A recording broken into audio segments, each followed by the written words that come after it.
Welcome to NTD News Today. I'm Kevin Hogan. Let's take a look at our top stories. Inflation is a huge issue in the minds of voters as the midterm elections approach. Find out how it could influence which party prevails in Congress. President Biden saying it'll take some time for inflation to ease while the White House goes on offense on the economy ahead of the midterms. A new strategy on the battlefield of abortion takes shape. 2 conservative towns find a way to circumvent their state's law.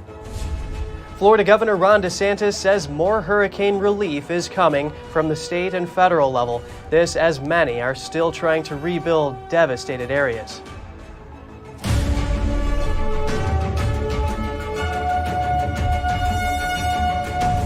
Rising costs of rent, food, and gasoline are forcing Americans, many of them already struggling financially, to take a hard look at their options in upcoming midterm elections that will decide who controls Congress. My cell phone is disconnected because I can't pay the bill. Well, there's a lot of struggles going on now in this country with the food. It's outrageous on all the prices. These are the voices of struggling Americans just 2 weeks ahead of decisive congressional midterm elections, and they reflect the bitter toll of higher prices for groceries, gas, and rent, brought on by what Reuters polling has found to be the #1 issue facing voters: inflation. The everyday necessities that people take for granted, you can't afford them anymore. And when you're stuck with nothing, what do? Chrissy Zeffield is a 38-year-old mother of 3. Oh. She is between jobs and sleeping in her friend's basement in the Chicago suburb of South Elgin. Amid these hard times, she compares them to memories of better days under a Republican president. I did see a huge difference in the economy and everything when our former president was in office. Our gas prices were down, food costs were great, shelves were actually stocked in the grocery stores. Record inflation has undermined Democratic President Joe Biden's approval ratings, and Democrats are worried they could see Republicans take over both chambers of Congress in November. Speaking to Reuters in her friend's backyard, Zeffield reflects on the billions of dollars in military aid sent to Ukraine when there are so many needy people around her. I have never seen somebody pour billions of dollars into another country and not its own, that is clearly hurting. I understand war is going on and this and that, but we got to think about our people first. They say we're not in inflation, but it's economically, it's hurting us. Whether you call it whatever you want to name it, it's hurting all of us. Daniel Ferrales is a 72-year-old retiree. He told Reuters he now regularly collects groceries from a Chicago food pantry, something that began during the pandemic and now persists because of inflation. He said he's planning to vote for a Democrat in November and worries what Republicans might do if they control Congress. There's nothing wrong with the Republicans, but they don't seem to be wanting to give up anything. They just seem to want to keep it off for themselves. And with the Democrats, they're very giving to the minorities, to people in general. No, it's kind of hard, but we make do with it. Chanel Davis is a 46-year-old who cares for both her children and grandchildren. She spoke to Reuters at a free clothing giveaway in Chicago. Her granddaughter was able to find a pair of second-hand sneakers. And my grandbaby was happy for her little pair of shoes. And she's on the phone with her mother now saying, "Look what I got, Mommy, look what I got." Davis is undecided about how she'll vote, but she understands it's her responsibility to cast a ballot and make her voice heard. Get out there and vote, everybody. Your vote counts. It does count. I feel like we have done better whenever there has been a Republican in the House. I think our Senate needs to flip as well. But Zeffield, who calls herself a political conservative and lives in a swing district, told Reuters she's unlikely to vote. She has other priorities. Right now, she is saving what little money she has to put toward car insurance, a new tire, and a tank of gas to drive and see her kids, who are living with their father. I can't even pick them up to take them for ice cream. Just something as small as that. I miss them so much. Staying on this topic, President Biden concedes that it'll take some time before inflation eases for most Americans. Polls show that inflation continues to be a top issue ahead of the midterms. NTD's Jessica Beatty has more. Less than 2 weeks ahead of the midterms, President Biden Wednesday tried to reassure Americans that high inflation is not here to stay. I'm optimistic it's going to take some time, and I appreciate the frustration of the American people. Biden was at an event unveiling new rules against banking fees. The president again blamed world events for rising prices. He said he thinks Americans are frustrated because the world is in disarray. They know that Putin's war has imposed an awful lot of strains on Europe and the rest of the world and the United States. And they want to know, what are we doing? In September, inflation stood at 8.2%, running near the 40-year high. The year before, it was at 5.4%. Republicans have blamed Biden and Democrats for making inflation worse. They cite Biden policies that have reduced or dampened U.S. oil production and Democrats' multi-trillion-dollar spending packages. One definition of inflation is too many dollars chasing too few goods. Although Republicans also passed big bills during the pandemic, Democrats upped it after taking control. More stimulus increased consumer demand, but supply couldn't keep up. That likely helped push prices up. As inflation started to rise, Biden and other White House officials dismissed concerns that it would stick around. But instead of going away, inflation got worse. Meanwhile, the White House is sharpening its message on the economy ahead of the midterms, touting the Democrat-backed Inflation Reduction Act the president signed, while also painting Republicans as a threat to American pocketbooks. They're trying to take away the gains that we've made.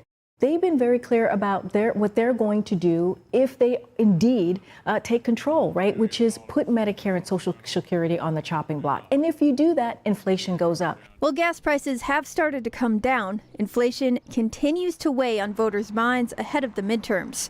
Jessica Beatty, NTD News.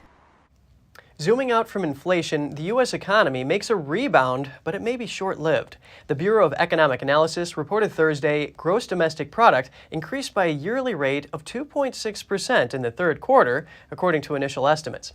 The economy suffered declines in both the first and second quarters of this year. Analysts say the boost in growth was primarily bolstered by less imports from foreign countries and consumers spending more on travel and dining. However, another boost might not be likely in the near future. The Center for Economic and Policy Research says due to the Federal Reserve's ongoing rate hikes, it could take a while to see another positive report. And in other news, the Securities and Exchange Commission has adopted a new rule aimed at preventing fraud. Public companies are now required to adjust executive compensation when their earnings statements contain errors. On a 3-2 vote Wednesday, the SEC is requiring that performance-based bonuses be taken back when there is fraud or error in earnings reports. In business lingo, such an action is called a clawback. Supporters on the commission say the move will punish corporate misconduct. Opponents say the specific wording of the rule is inflexible, impractical, and too broad. Congress mandated a clawback policy as part of the 2010 Dodd-Frank Act, but the details and implementation have been delayed until now. A billionaire is giving millions of dollars to the Democrats' effort to keep the majority in the U.S. House. Mike Bloomberg is giving $10 million to the House Majority PAC.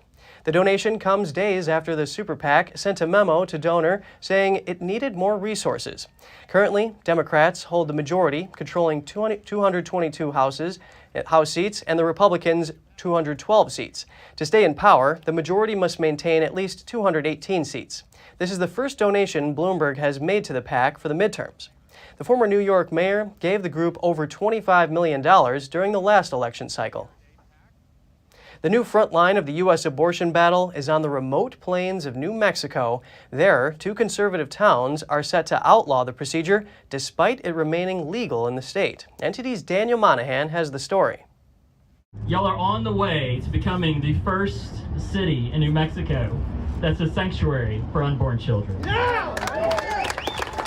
The towns of Clovis and Hobbs do not even have abortion clinics, but are strategic because they are near the border with Texas. Texas was one of the first states to impose a near-total ban on abortion, and providers there could face up to life in prison. One of the largest independent abortion providers in the U.S. says the legal moves in the towns have caused it to reconsider setting up a clinic in eastern New Mexico. That's music to the ears of this anti-abortion lawyer from Albuquerque.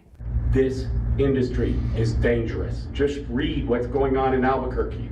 Abortions in hotel rooms, traffickers coming to your neighborhood. Pro-life activists hope other towns will follow Clovis and Hobbs to vastly shrink where abortions are still performed, especially in other states controlled by Democrats. Our plan is to not stop. We are planning on any state here in the nation where a city wants to go forward in making their city a sanctuary city for the unborn, then we want to help them accomplish that. Clovis and Hobbs are likely to face legal challenges, but similar measures have survived lawsuits in Texas. I think we're going to see the fight for abortion rights migrate to what I am coming to think of as new borderlands, right? Because we've lost the access to safe abortion in places like Texas and Missouri and Mississippi and Alabama. Abortion activists say that cases such as these two New Mexico towns are the aftermath of losing the protections in Roe versus Wade. Many states are in danger of facing, similar situations. The town-level strategy is the brainchild of a Christian pastor. He is also a conservative lawyer who clerked for Supreme Court Justice Antonin Scalia, who was a critic of Roe. Mark Lee Dixon founded the Sanctuary Cities for the Unborn movement in 2019. The influx of abortion-seeking women from Texas and word that a clinic could open in their towns is what drove pastors in Clovis and Hobbs to reach out to Dixon. So the threat is very real in this community. And we know that Whole Women's Health wants to set up on the border because they want to get as many Texas residents for abortions right here in New Mexico. But attorney Ellie Rushforth says the legal basis for the city ordinances is dubious. And let's be clear, abortion is healthcare, and it is highly regulated in our state. She says claims that municipalities in the state have the authority to prevent abortion are absurd. Both Clovis and Hobbs are located in a far more conservative chunk of the state than the more liberal areas around Albuquerque and Santa Fe. Residents there bristle that their state is controlled by politicians who do not share their views on many issues. A final vote in Hobbs is set for November 7th. Daniel Monahan, NTD News. Pennsylvania's Secretary of State says there will be delays in counting 2022 midterm votes. Acting Secretary of State Lee Chapman says that's because staffers couldn't pre-canvass or count mail-in ballots before Election Day. She emphasized that delays do not mean something nefarious is happening. In 2020, numerous delays occurred following the general election, which sparked allegations of voter fraud. She also said that voters should not delay in sending in their ballots. Earlier this month, the U.S. Supreme Court overturned an appeals court ruling. That ruling required Pennsylvania to count mail-in ballots without a date on the envelope. But Pennsylvania law stipulates that voters must date their envelopes for their mail-in ballots to be counted. Pennsylvania Republicans filed a lawsuit against Chapman asking the state Supreme Court to declare illegal guidance regarding undated ballots. An investigator says there's no evidence that South Dakota's governor misused a state airplane. The complaint about Governor Kristi Noem's use of a state airplane was lodged with the South Dakota Government Accountability Board. State law says that state aircraft can only be used for state business. Noem told reporters in 2021 that she always used it according to the law. A spokesman for Noem's campaign said the complaint was a political attack in retaliation from a, quote, disgraced attorney general who killed a man, lied about it, and tried to cover it up. The complaint against Noem came from a former South Dakota attorney general who was impeached after hitting a man with his car and leaving the scene. A state attorney said Tuesday that the probe uncovered no facts to support prosecution against Noem. Republicans in Pennsylvania House have filed to impeach Philadelphia District Attorney Larry Krasner. They blame him for rampant homicide and violent crime numbers. Philly Voice reported that GOP lawmakers accused Krasner of embracing a, quote, progressive criminal justice philosophy that prioritizes criminals over victims. Krasner and others say he hasn't committed a crime or engaged in corruption, but Republicans say his failure to enforce laws is adequate enough for the articles of impeachment. Philadelphia has dealt with a significant increase in violent crime since the start of the CCP virus pandemic. There were over 550 homicides recorded in Philadelphia last year, an all-time high for the city. Last week, Krasner said that recent legislative actions against him are politically motivated and designed to sway the 2022 midterms. Records show that Krasner took in nearly $1.7 million from a group linked to progressive billionaire investor George Soros in his election campaign. Former President Trump has laid out his plans for upcoming rallies before the midterms. Trump will visit battleground swing states over 5 days to stump for candidates he's endorsed. Trump will visit Iowa on November 3rd to campaign for Governor Kim Reynolds and Senator Chuck Grassley. Both are up for re-election. He's then going to Pennsylvania on November 5th to campaign for U.S. Senate candidate Mehmet Oz and gubernatorial candidate Doug Mastriano. He's then heading to Florida on November 6th for a rally with Senator Marco Rubio. And finally, to Ohio on November 7th, the eve of the election, for U.S. Senate candidate J.D. Vance. Trump made the announcement through his Save America PAC on Wednesday. The statement says his Ohio visit comes on the heels of record-setting 40-year high inflation in the Buckeye State. The statement also claims nearly 70% of residents in the state agree that President Biden is leading the country in the wrong direction. New Jersey Senator Bob Menendez is facing a new federal investigation. In 2017, the New Jersey Democrat faced charges of conspiracy, bribery, and fraud that could have sent him to prison for decades. But that federal case ended in a mistrial after the jury reported it was deadlocked. At the time, prosecutors alleged the senator accepted more than $600,000 in exchange for political favors. It's not clear yet what charges Senator Menendez may face this time, but sources say it is similar to the 2017 case. An advisor for Menendez said he will cooperate with the investigation. The Justice Department has codified a rule aimed at protecting journalists.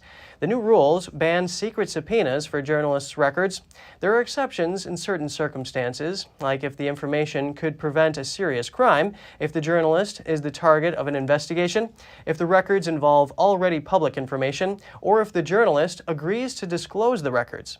Under the old regulations, investigators could secretly obtain journalists' records through a court order without the journalist's knowledge. And still to come, work is underway to fortify the beach in Rockaway in New York. The project comes a decade after the area was devastated by Superstorm Sandy. We have that and more after this short break.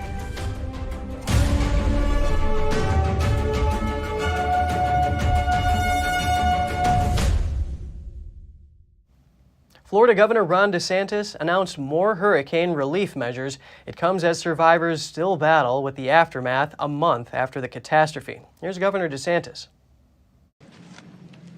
Today, we have a number of announcements, but first, we're announcing that for the first time ever, the state of Florida has come to an agreement with FEMA to expedite debris removal on private and commercial properties.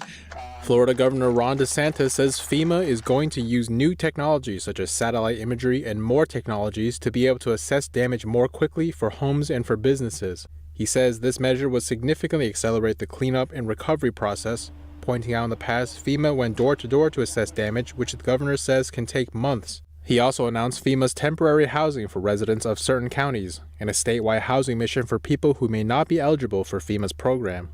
The state's program, he says, will provide travel trailers and recreational vehicles to impacted Floridians. This would enable families to live on their own property if they choose, while repairs to their homes are performed. Some Floridians are already living on their property, even though their homes were destroyed. We slept in a tent one night because the generator didn't work. We had to sleep in a tent. I had never slept in a tent. But it was very hard. A month after having my house with my rooms, and then to be sleeping on the street. It is very hard. Susanna Alario and her family stuck out the hurricane on a boat in the harbor as the storm destroyed their home. People in Fort Myers are still working on getting back on track. Many are helping each other. One man traveled far from home to lend a hand. I came down and volunteered from the state of Alaska, from Fairbanks. And I've helped out 5 different houses so far. Well, I was raised our country, we're supposed to help each other, we're supposed to be good neighbors. And when devastation like this happens, the only way to get help is if people come and help. And then I came here, I was quite surprised, and the government's really not doing anything, the city's really not doing anything. And these people are just completely abandoned in their houses. And they don't have the ability to fix their houses. It's a huge community, senior citizen population here. 86% of the community is senior citizens. Some people have their second residence in this area for the colder months of the year, like Diane Risley from Fort Myers. She says many residents can't do it on their own.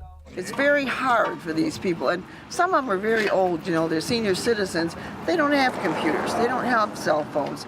FEMA's housing program, which the governor announced is scheduled to assist residents in multiple counties, including Lee County, which includes Fort Myers. Ambitious efforts are underway to fortify a New York beach a decade after the area was devastated by Superstorm Sandy. But some say the only real way to protect homes is to move away from the shoreline. NTD's Andrew Thomas has more. A decade ago, Superstorm Sandy's floodwaters surged over Rockaway in New York City. To prepare for a future storm, contractors for the Army Corps of Engineers are putting 2.5 million cubic yards of sand on the beach. They're also building dunes around reinforced steel sheet pilings. After years of delays, the months-long project is underway. The sand is hydraulically placed with the Dredge Illinois. That's a cutter suction dredge. It's a 30-inch cutter suction dredge. It's a powerful piece of equipment, and submerged pipeline helps transport that material from the borrow area to the dredge and to the beach. The initiative in Rockaway started with the construction of several jetties. The piles of boulders extend into the ocean and slow sand from shifting into the sea. Altogether, the Sand and Dune Replenishment Project is costing taxpayers $350 million. Hurricane Sandy absolutely demolished the Rockaways between flooding, eroding the beach. Originally they had a wooden boardwalk that was just torn to pieces. So it impacted the locals, their daily lifestyles. It affected their homes, it affected their businesses. Some think Congress should instead spend the money to incentivize people to move away from shores with a history of flooding.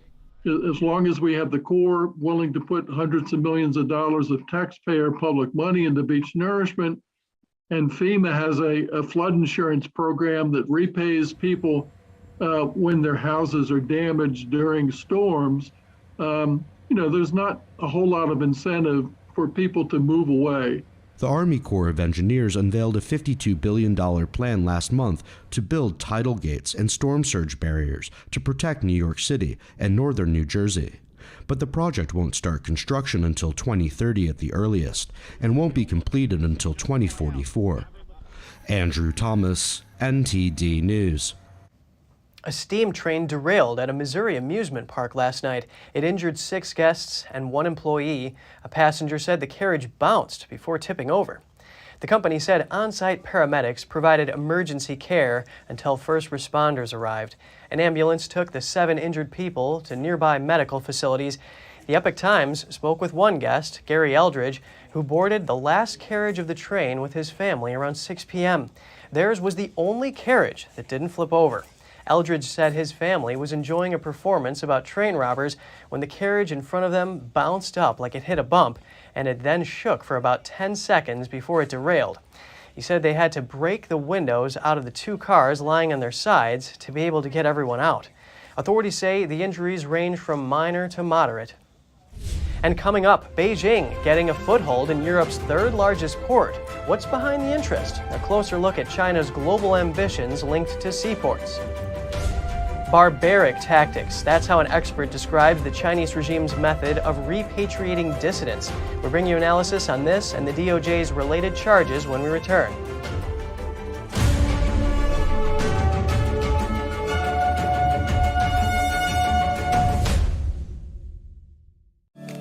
Welcome to RenBiz.com, the education and career program where parents rule. We replace public schools and universities. We are for ages 6 to 100. Never any big student loans with us. You graduate with a traditional diploma, a university degree, and your own family business. Adults returning to obtain better careers. Parents looking for better academic and career opportunities for their kids. At Business Occasion, you spend 50% of your time on traditional education and 50% on business education, including setting up your own family business. Learning is in your small, in-person pods of 6 to 10 students. At Renaissance Business Occasion, aka RenBiz.com, graduation means you have a degree and your own family business. Like education always should have been, a transition to getting a career.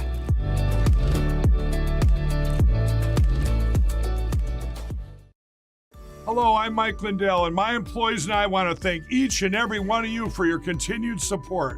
With everything going on right now, your rest is so important. That's why we're having the biggest MyPillow sale ever. Not only are my bed pillows as low as $19.98, but you can get the best body pillows ever. Regular $89.98, now only $29.98. Take your rest on the go with our Roll and Go Anywhere MyPillows for only $14.98. And we have our new couch and accent pillows. They aren't just for looks. They have MyPillow's patented adjustable fill that gives you that amazing MyPillow comfort. In this economy, you get the best gifts ever for the best prices ever. So go to mypillow.com or call the number on your screen. Use your promo code and you get deep discounts on body, couch, bolster pillows, and so much more, including my original bed pillows for as low as $19.98. Please order now while quantities last.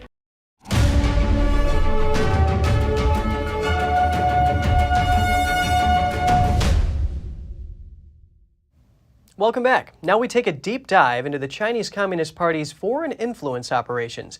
We hear from an expert who has been keeping a close eye on this, even in the early years of his career investigating the Chinese regime's persecution of dissidents abroad. Joining me now is award-winning international journalist Alex Newman. Alex is also the author of several books and the CEO of Liberty Sentinel Media. Always a pleasure speaking with you, Alex. Great to be here. Thank you so much. The DOJ is charging 10 Chinese intelligence officials over their alleged involvement in espionage campaigns in the U.S. Why should Americans be concerned about the CCP's efforts to repatriate Chinese dissidents living in the U.S.?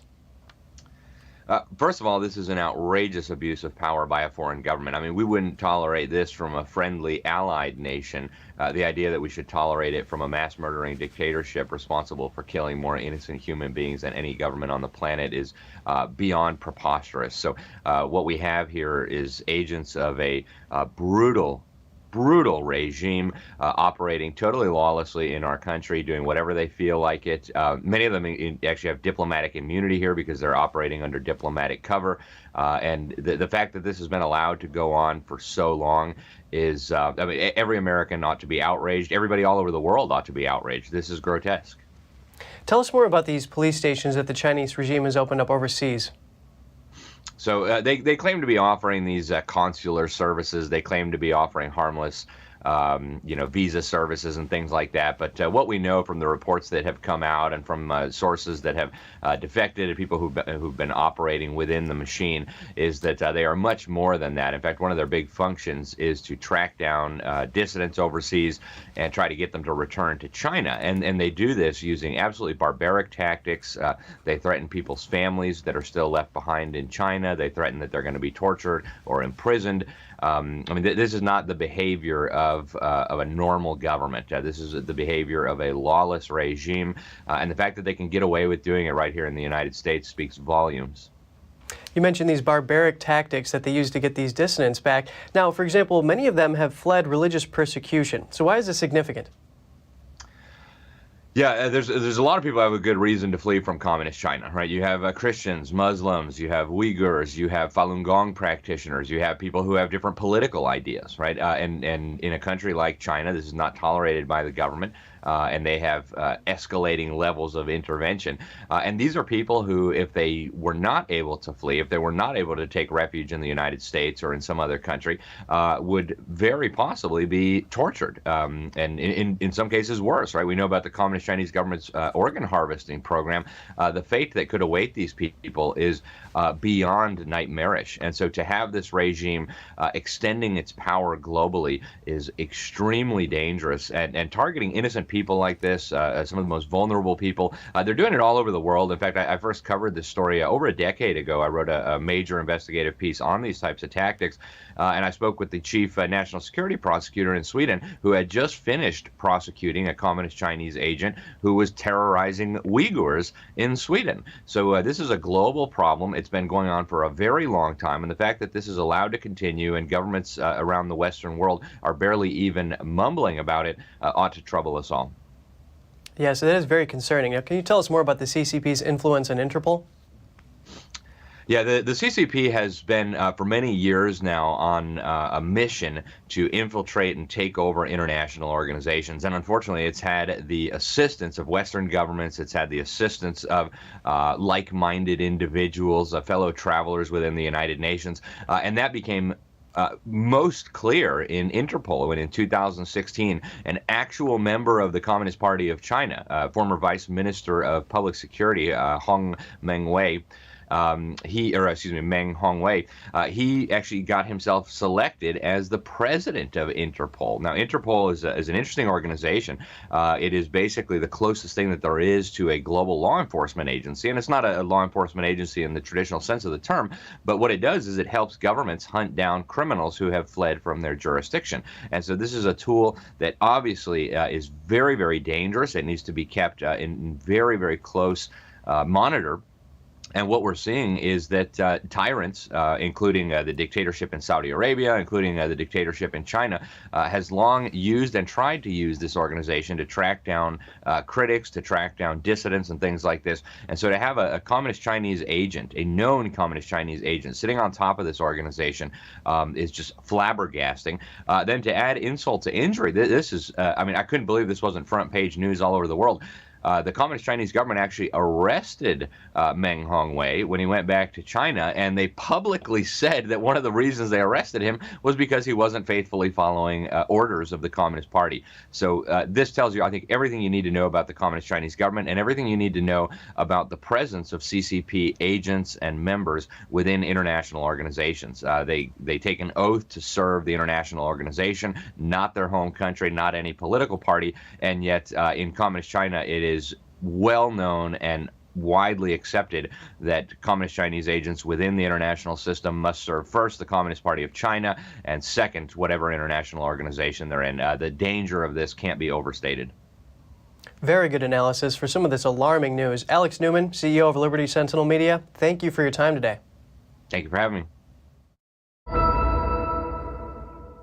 The U.S. Army and Navy are testing a new class of weapons. Nearly a dozen hypersonic weapon experiments took place yesterday. The Pentagon called the tests a success. The test was conducted from a NASA facility in Virginia. It evaluated hypersonic weapon systems and advanced materials. Hypersonic glide vehicles are launched from a rocket in the upper atmosphere before gliding to a target at speeds of more than 5 times the speed of sound. That's over 3,800 miles per hour. Wednesday's test was intended to validate future aspects of the Navy's conventional prompt strike and the Army's long-range hypersonic weapon. Companies such as Lockheed Martin and Raytheon Technologies are working to develop U.S. hypersonic weapon capability. So this hypersonic weapon gives us the capability to get deep inland in some of the things that we need to do. And most importantly, for what we're doing in the Navy, by putting it on a ship and putting it on a submarine, it allows us to pretty much go anywhere in the ocean. So the threat is really against Russia and China particularly, and it is really to get after some of the targets that they've got that over time they figured out how to defeat some of our other capabilities, so this starts to fill that gap. The Pentagon launched the prototypes using a sounding rocket. That's a rocket used for research that's smaller and more affordable. It's meant to fill a gap between ground testing and full system flight testing. Germany has allowed China to gain a percentage stake in one of its main shipping ports, but the deal is not without some controversy. Here's the story. A controversial deal is getting a resolution inside one of America's strongest allies in Europe. Germany has been weighing whether to let a Chinese shipping giant take a stake in the country's largest seaport, called the Port of Hamburg. The result? The German cabinet on Wednesday approved an investment by China's COSCO for a nearly 25% stake in one of the port's main terminals. The Chinese side originally wanted a 35% stake, worth over $60 million. The Chinese buyer is a subsidiary of China's state-owned COSCO Shipping, which supports China's Navy. It already holds stake in Europe's 2 largest ports. One is located in the Netherlands, another in Belgium. The Port of Hamburg in Germany is the 3rd largest. It's also one of Europe's biggest trade hubs with China. In 2020, almost a third of the containers in that port came from or are headed to China. German Chancellor Olaf Scholz favors the deal. It's not about selling the port, as in Zeebrugge or Piraeus. At most, it's about a share. It's about a share in one terminal, as is the case in some Western European ports. But several ministries are opposing it over security concerns. That includes economy, defense, foreign, and interior. Overall, it is important that we have learned that dependencies on countries that may then play their own interests into these dependencies and then want to blackmail us are no longer just an abstract phenomenon, but look at gas in Russia, are a reality in this world. We should not repeat these mistakes. German logistics firm HHLA is the entity that would sell the stake to the Chinese company. It noted earlier that the Costco subsidiary would have no right to make any significant decisions about its port, given it would only hold stake in a terminal. Supporters of the deal say it will allow the Hamburg port to keep pace with its rivals, which are also vying for Chinese trade. China's interest in seaports doesn't stop at Europe. Chinese companies also hold stake in the ports in 5 U.S. cities: Miami, Houston, Long Beach, Los Angeles, and Seattle, and other almost 100 ports around the globe. Although those ports are for commercial use, the Chinese military have visited over 30 of them. The U.S., South Korea, and Japan are sending a warning to North Korea. They say an unparalleled scale of response would be necessary if North Korea conducts a nuclear test. That's according to the Vice Foreign Ministers of South Korea and Japan and Deputy Secretary of State Wendy Sherman, who met Wednesday in Tokyo.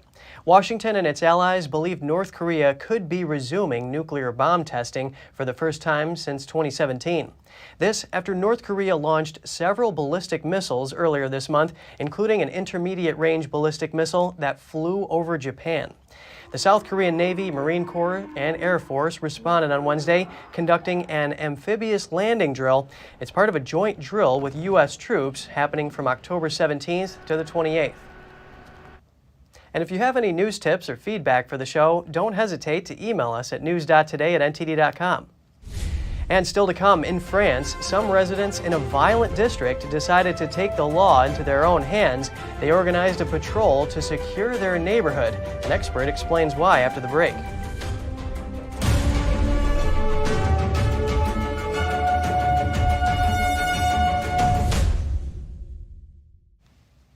The European Central Bank hiked interest rates by 0.75 percentage point today, promising further hikes to come as it tackles rising inflation.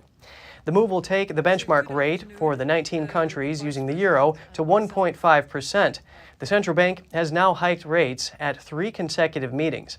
It's a bid to get control of inflation even as a recession looms. Higher food and energy costs drove the Eurozone's annual rate of inflation to a record 9.9% in September, up from 9.1% in August. The energy crisis, sparked by Russia's invasion of Ukraine, has weighed heavily on sectors such as manufacturing. At the same time, a broader cost of living crisis has knocked spending on goods and services.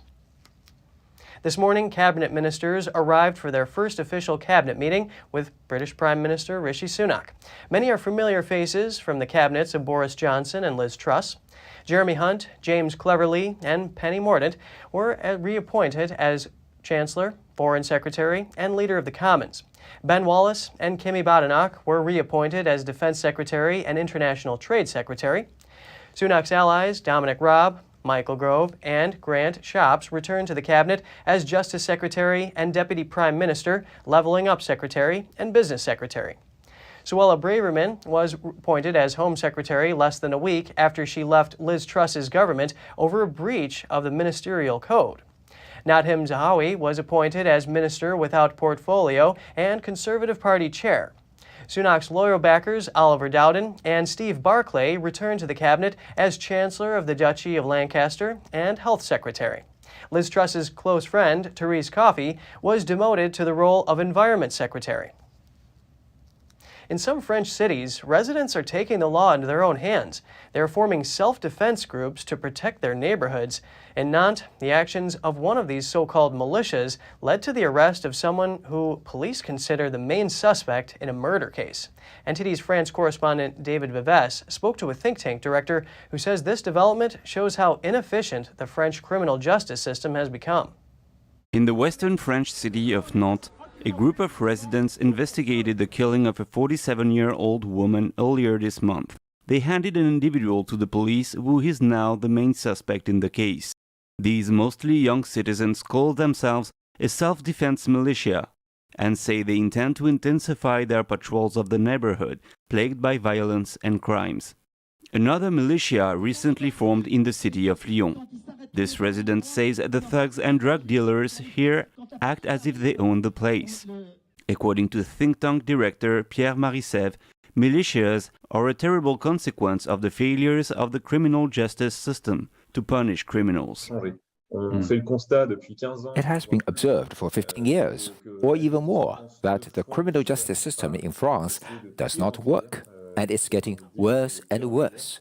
Let me tell you, it's getting worse and worse. For years, we have been saying that the danger of a system that does not work and fails to punish the guilty is that the innocent organize themselves to punish wrongdoers.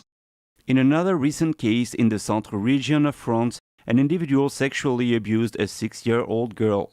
The girl's fathers then severally beat up the alleged perpetrator and now faces a 5-year sentence.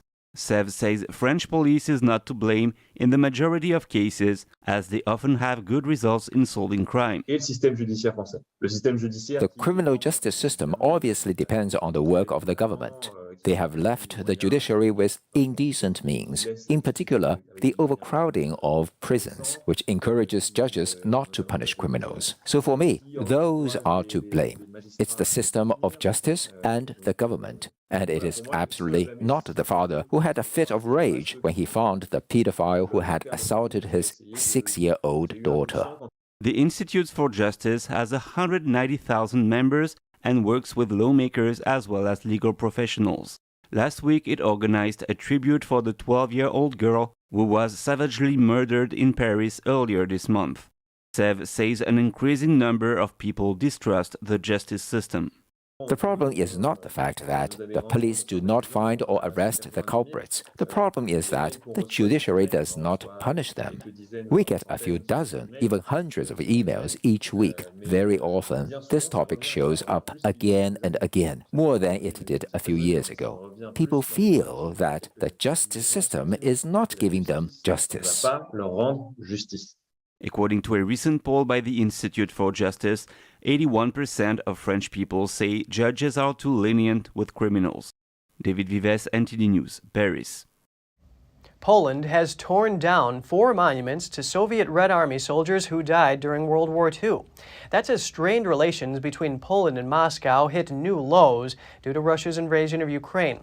The head of Poland's Institute of National Remembrance spoke at a monument in a southern Polish city. He called it a monument of lies. He said the Soviets did not bring freedom in 1945. They brought enslavement. 2 more monuments in southern Poland and 1 in northern Poland were also demolished. The conflict in Ukraine has prompted Poland to step up the demolition of memorials to fallen Soviet troops. Russia argues that the Soviet Union liberated Poland when its forces drove out Nazis at the end of the war. Most Poles believe that the Soviet Union replaced Nazi occupation with another form of repression. Kremlin spokesman Dmitry Peskov condemned the demolition of the monuments. And still to come, scientists use new dating technology to piece together historical events. They're checking how closely ruins resemble descriptions in records like Hebrew scripture. And parts of the Jordan River are running low because of water diversion and pollution. The Israeli government pledges to help rehabilitate the lower Jordan River. Get the details in just a minute.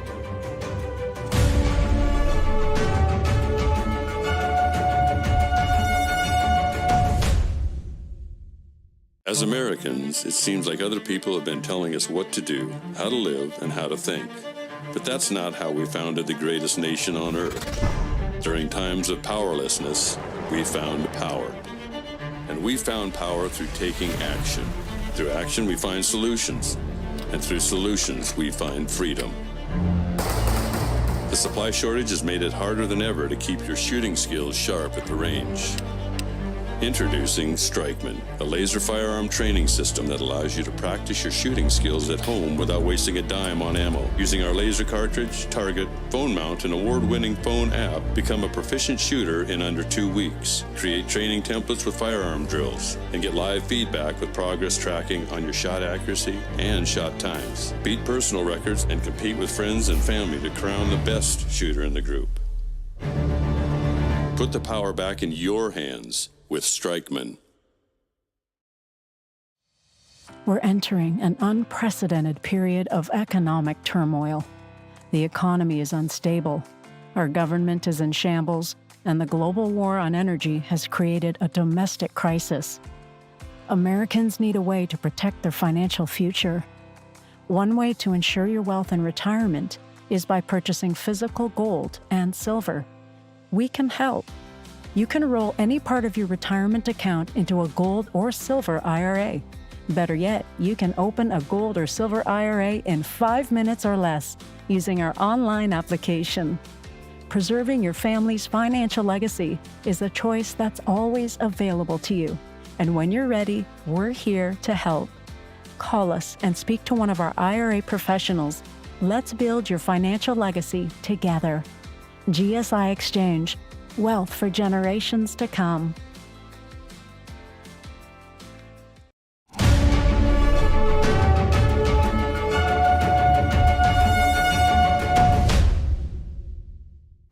Good to have you back with us. Israel and Lebanon formally signed a landmark deal on maritime borders today, paving the way to oil and gas exports from undersea fields in the Mediterranean.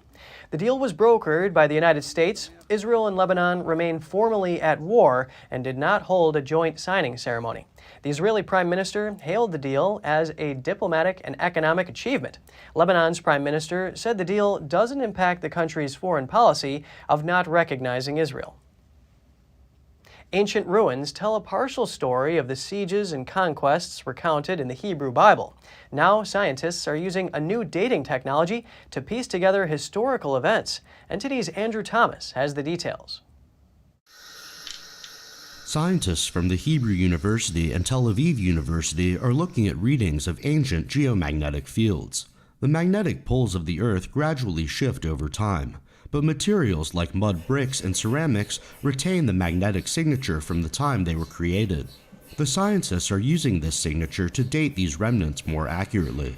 The method has been used in the past, but never to this extent. When these mud bricks were burnt, they recorded the magnetic field of the Earth at the time. This helped us, this was used as an anchor for dating other sites. We reconstructed the magnetic field also in other sites, and we could use the magnetic signal to date sites that aren't well dated. Vaknin says the magnetic field and its activity is one of the most effective tools for scientists. We have new technology, as you can see behind me, that enables a very large database. And since we have a very large database, we can compare many different sites according to the magnetic signal, and this way reach a very accurate dating method. Scientists are cross-checking biblical events with the new data. For example, they found that an army mentioned in the Book of Kings destroyed several cities. This technology could also be used to predict how the magnetic field will change and behave in the future. Andrew Thomas, NTD News. The Jordan River is of symbolic and spiritual significance for many, since the Bible says it's where Jesus was baptized. But parts of the river are running low because of water diversions and pollution. NTD's Andrew Thomas has more. The Jordan River is Christianity's third holiest place. Christians believe John the Baptist baptized Jesus at the site.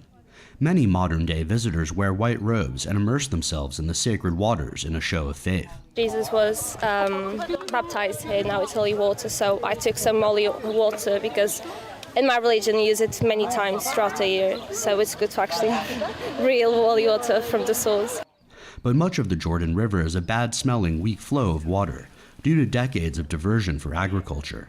I think the most important challenges from technical point of view is the availability of the water resources here in the region. And as you know, the water resources availability is already affected diversely with the impact of the climate change. The river separates Jordan on its eastern bank from the Israeli-occupied West Bank. We have a huge security geopolitical interest in maintaining our border with Jordan, which is the biggest Israeli border, with peaceful neighbors. And this is a small price to pay if you compare it to a war that might break over water. The Israeli government has pledged to help rehabilitate the lower Jordan River. The efforts entail the construction of a pipeline, pumping stations, reservoirs, and renovating an existing dam. The importance of the Jordan River, of course, is its cultural, biblical, religious importance, and therefore it's so important to revive and to invest into this specific river. The plan is to finish it by 2025. According to the World Bank, Middle East and North African nations face the greatest expected economic losses from climate-related water scarcity. Andrew Thomas, NTD News. Coming up, a fine dining restaurant for dogs opens in San Francisco. The eatery caters to hungry dogs and owners who want to spoil their four-legged friends. We'll bring you the story in just a minute.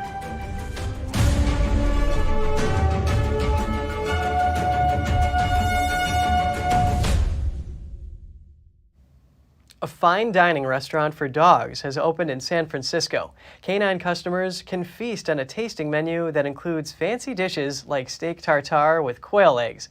NTD's Andrew Thomas has more. Dog just opened up in San Francisco's Mission District. It caters to hungry dogs and owners who want to spoil their four-legged friends. When we make our food, it is a process. It is very time consuming. There's a lot of technique, there's a lot of method and detail to what we do. Our pastries, for example, take about 2 days on average to make. I know they're going to be eaten in 2 seconds. Dog claims to offer the world's first fine dining tasting menu for dogs. For $75 per pup, pooches get a multiple course meal featuring dishes like chicken skin waffles and filet mignon steak tartare with quail eggs. It also includes a mimosa and a treat for the owner. Our tasting menu is more of an experience, right? It's as much an experience for the dogs as it is for the owners, for the humans. I don't know sometimes who has more fun. Some critics are outraged over the price point for the pets, but that doesn't turn off customers like year-old miniature dachshund Mason and his owner. I wanted to celebrate him. He's so special to me. He's my four-legged child, and this is like the perfect place to do a really nice celebration where food is too, so I guess he is too now. San Francisco loves dogs, and some people are willing to pay a premium to treat their pets. Silver Labrador Whiskey is enjoying some soup. It's probably not something that we would do all the time, but it's his 8th birthday, so we kind of felt like we could splurge. The chef says he consults with a veterinarian to ensure all of Dog's meals are safe and contribute to a balanced diet. Andrew Thomas, NTD News. We are living in challenging times, and this can result in many of us living with fear, which can hold us back. Can we fix it? Here's Gina Marie with Strong Mind and Body.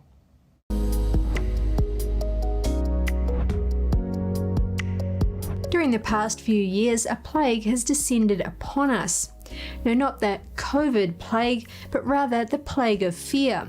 It has become an epidemic. Fear is useful in preventing a crisis or during a crisis because you act to mitigate dangerous outcomes. Fear in that case can be appropriate. However, when fear has a constant presence, it affects those close to you and the wider society because it's contagious. Here's a test list to find your fears.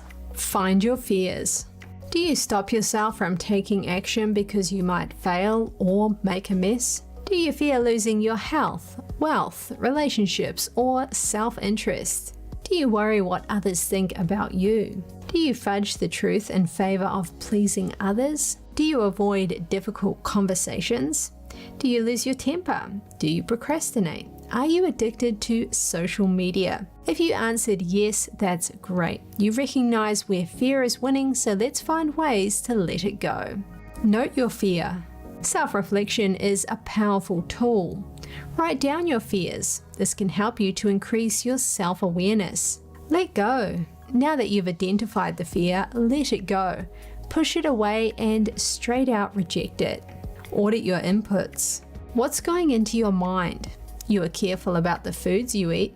Do you apply the same directive to your media input? Slow down. Our overactive lives stoke our fears.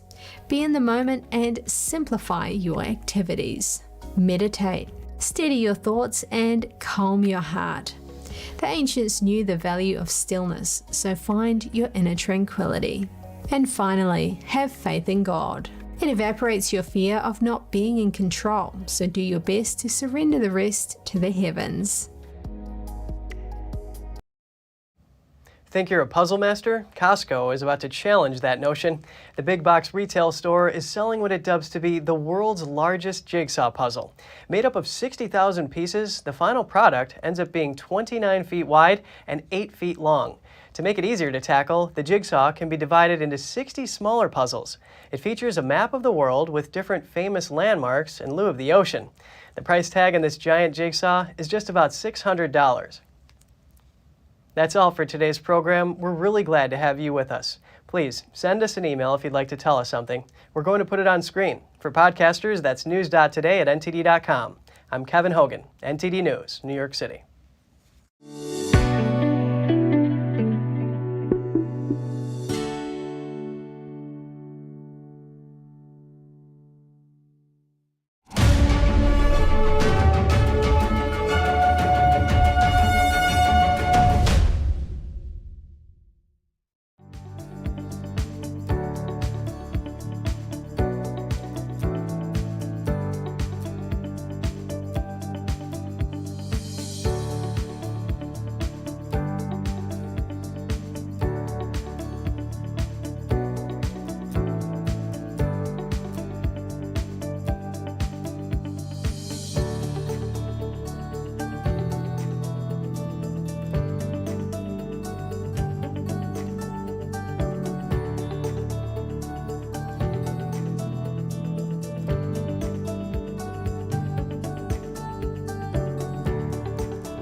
Thanks for watching us on YouTube. Did you know YouTube only keeps selective videos on its platform? So if you want to make sure you get the full picture, just subscribe to our newsletter. Go to newsletter.ntd.com and sign up. It's free.